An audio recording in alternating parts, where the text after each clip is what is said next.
True. What's up, y'all? True. Today we're gonna be dissecting this arrest warrant, affidavit, and arrest warrant for the murder of MO3, so we can see exactly what's going on and put these timeline of events together. You probably have to put your screen on full screen to read these little bitty words, but if not, I will read it for you. All right, it goes like this.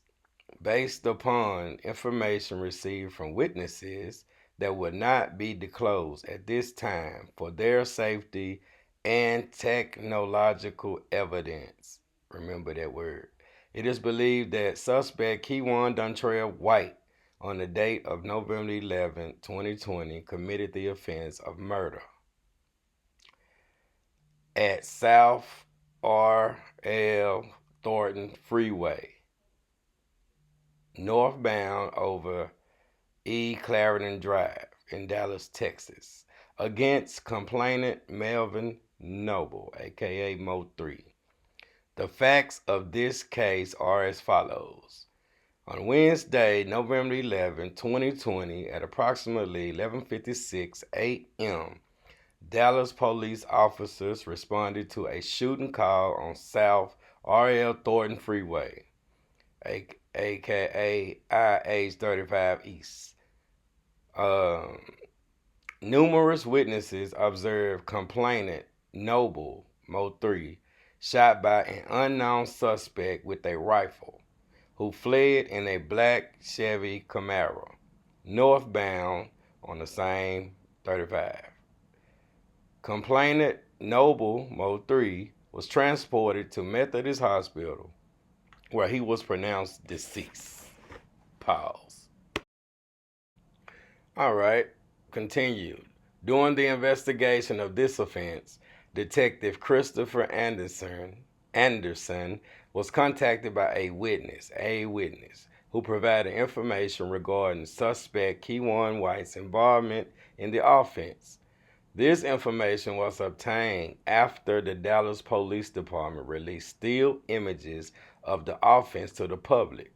Homicide Detective Anderson and Barnes obtained to have that retracted, some kind of evidence that placed the suspect in the vicinity of the complainant prior to and during the murder.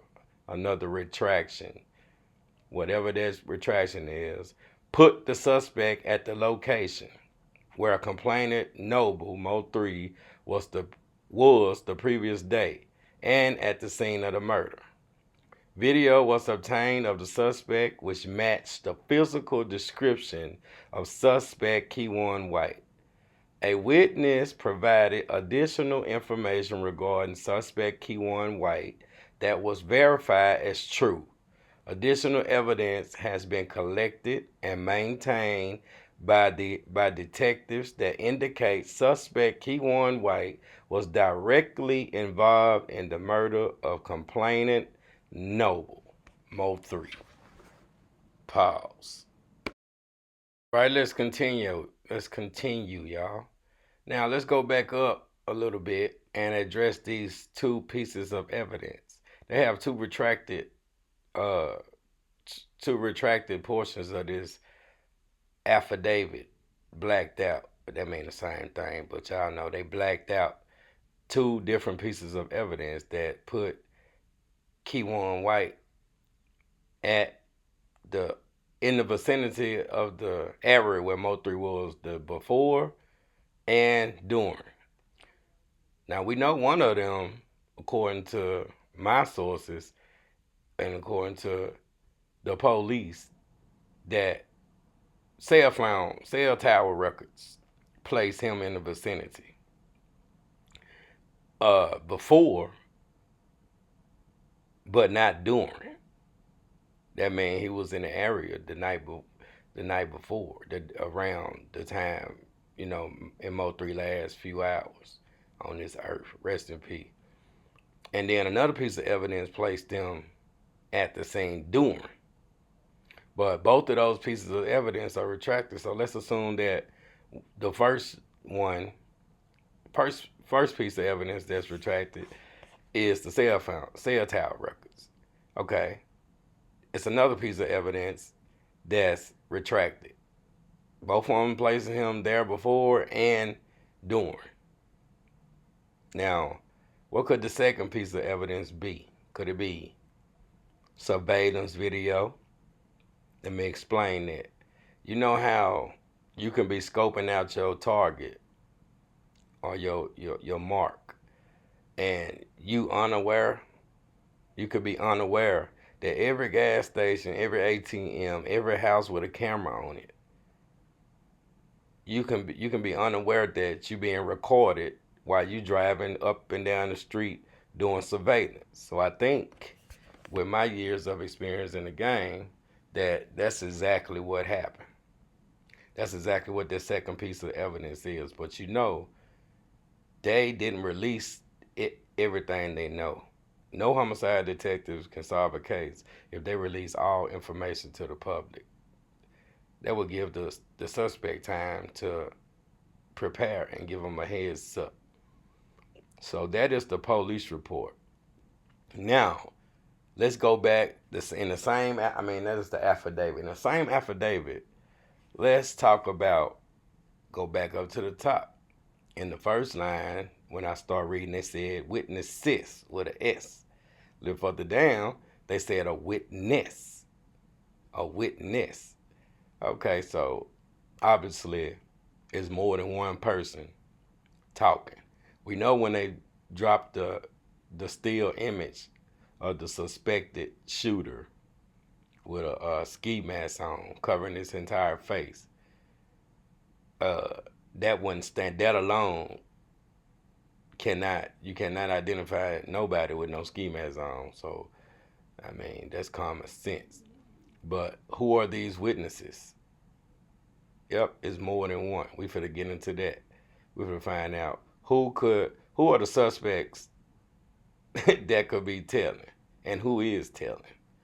Pause. They say 22-year-old Kewon SWHIte gunned down MO3 on I-35 near the Dallas Zoo last month as the rapper tried to run away. White faces a murder charge and a federal charge of prohibited possession of a firearm. A motive has not yet been released, but according to an arrest affidavit, White was in the vicinity of where MO3 was the day before the murder. True, and so we continue. Check this out. 2 Dallas men, one of whom is the suspect in the fatal shooting of rapper MO3, are facing federal gun charges, according to U.S. Attorney for the Northern District of Texas, Aaron Neely Cox. Authorities said Kewon SWHIte and Devin Maurice Brown are facing federal charges. White was indicted on one count of felon in possession of a firearm. The release from Cox said. Pause. Okay. Kewon SWHIte was indicted on one count of felon in possession of a firearm. Mr. White, who is now facing a Dallas County murder charge in the death of MO3, was arrested by the ATF, the U.S. Marshals, and the Dallas Police Department Wednesday in Oak Cliff. His known affiliate, Devin Maurice Brown, was indicted on one count of felon in possession of a firearm and one count of conspiracy to possess with intent to distribute a controlled substance. He was arrested on November 19th in Oak Cliff. So, Banzo Bling was arrested November 9th, and his partner was arrested November 19th.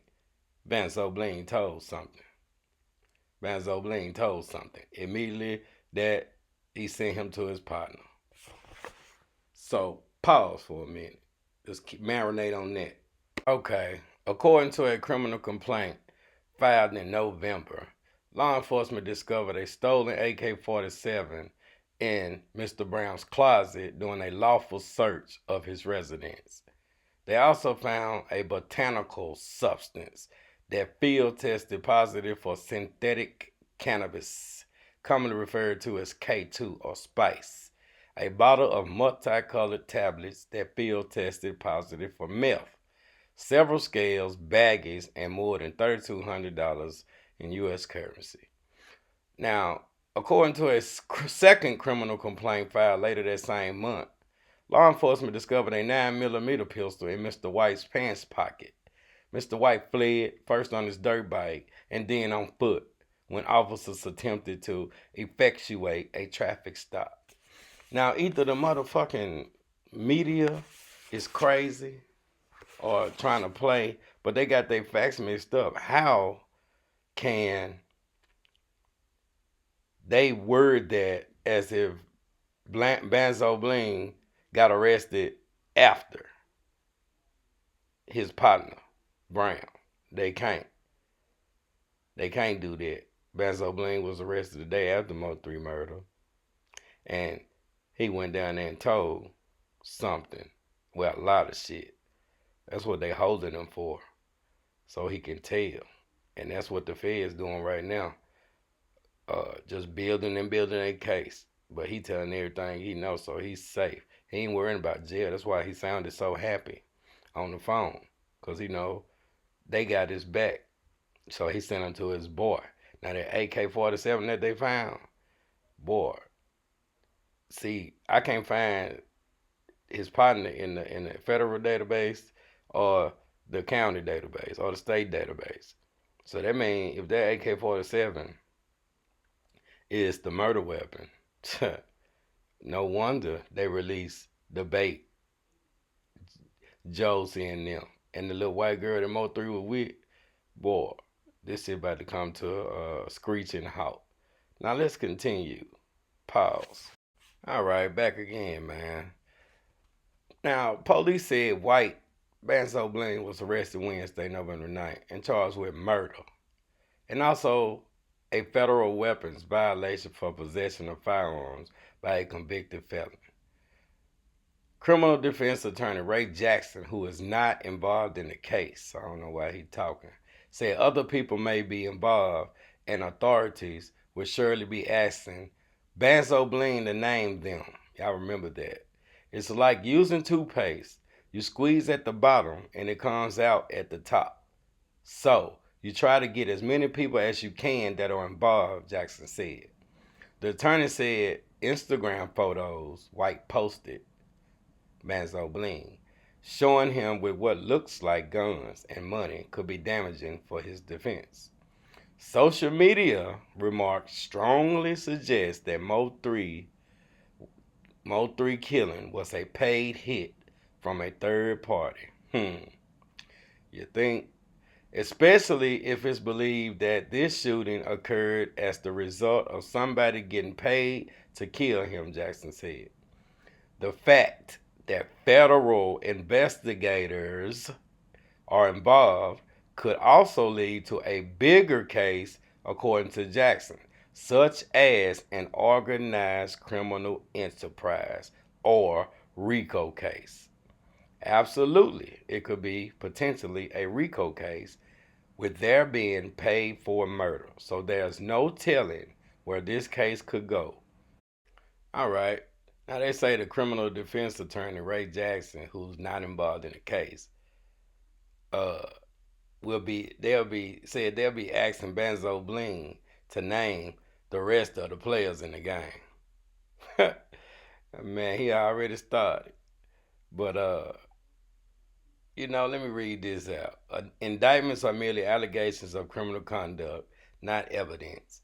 Like all defendants, Banzo Bling and Mr. Brown are presumed innocent until proven guilty in a court of law.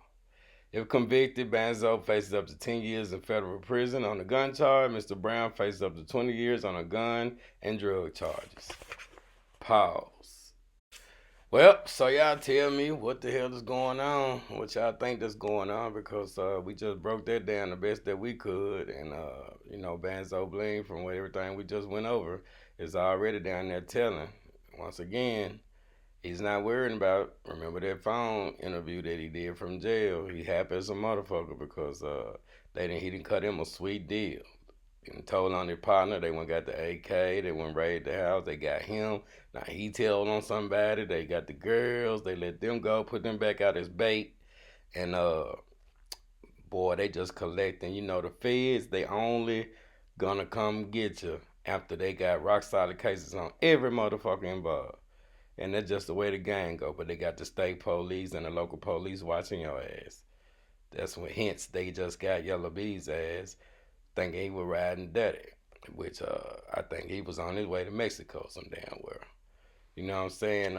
So everybody being watched, man. So it ain't no secret. And then let's read this part. Let y'all know it's over with. State troopers will be sent to Dallas in response to a spike in violent crime. Governor Greg Abbott announced Wednesday. And he say the state troopers will not be pulling nobody over.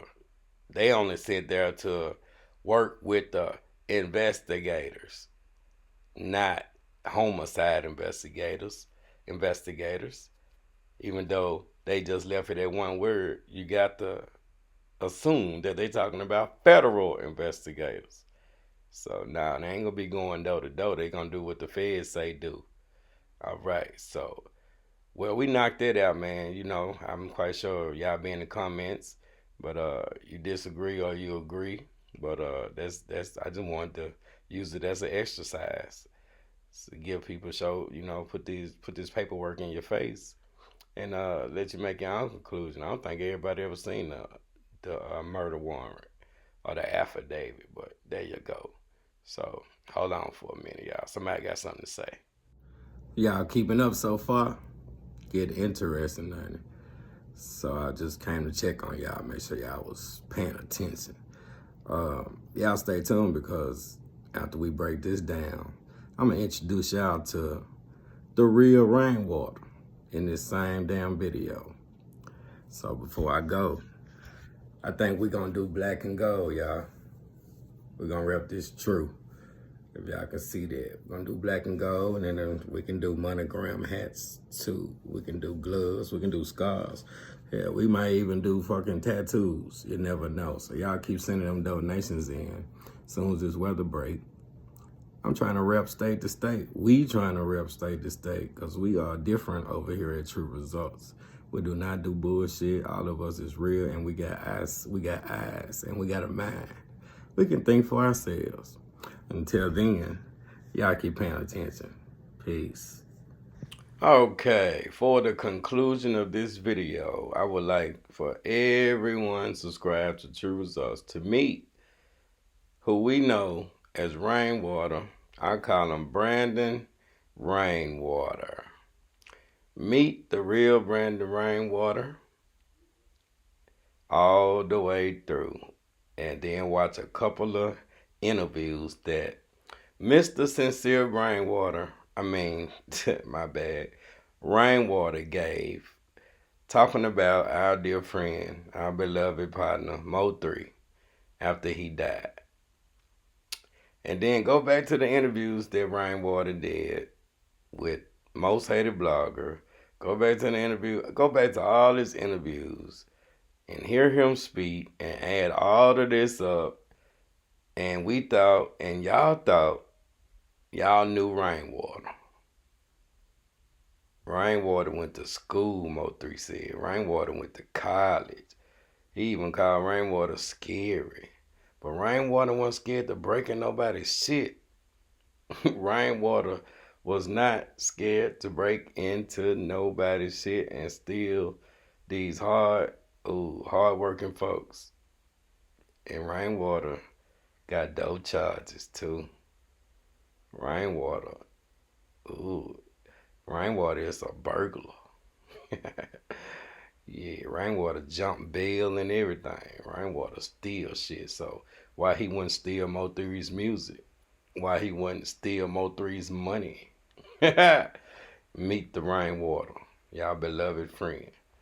All right, we're gonna watch a couple of videos after y'all meet Rainwater, and we will end this video.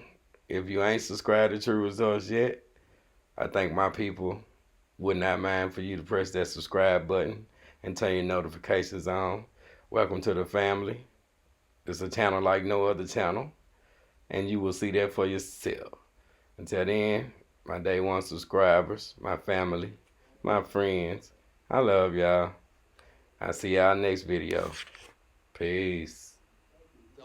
Tonight, only on CBS 11, we spoke with the manager of Melvin Noble. He is known professionally as MO3. He told us about the rapper's rough start and how he overcame the odds to help others. I watched him rise as a star from a regular kid with basically homeless when I met him to a person with power and enough revenue to support his family and everybody around him. Dallas police are telling us that MO3 was shot on I-35, R.L. Thornton Freeway, right near the Dallas Zoo, and it happened just before noon today. This was the scene. Police say that he ran from the car, but the gunman chased him and then fired multiple shots, hitting him. Also, a second man who was sitting inside his car at the time was hit. MO3's manager says that he was a father of three, and he should be celebrated. He believes that's the way he would have wanted it. It's not a time to be sad. I seen somebody come from nothing to something. From decades and decades, his kids will still be a part of him and be successful because of him. So if he was here right now, he'd be smiling saying, I lived my life, I had fun. I ain't never seen nothing like that in the broad daylight in front of a busy traffic interstate. His manager, Brandon Rainwater, is still stunned by Wednesday's I-35E attack on his client and friend, Melvin Noble. When COVID first came, he went house to house paying everybody rent. He bought people's shoes. Like, he was a good-hearted person. The manager says jealousy was behind social media posts that may offer police clues about the freeway killings. I would like for the city to come together. I hate that he was an example. His manager says royalties from his records will help support 3 children MO3 left behind when he was killed. In Dallas, Ken Kaltoff, NBC5.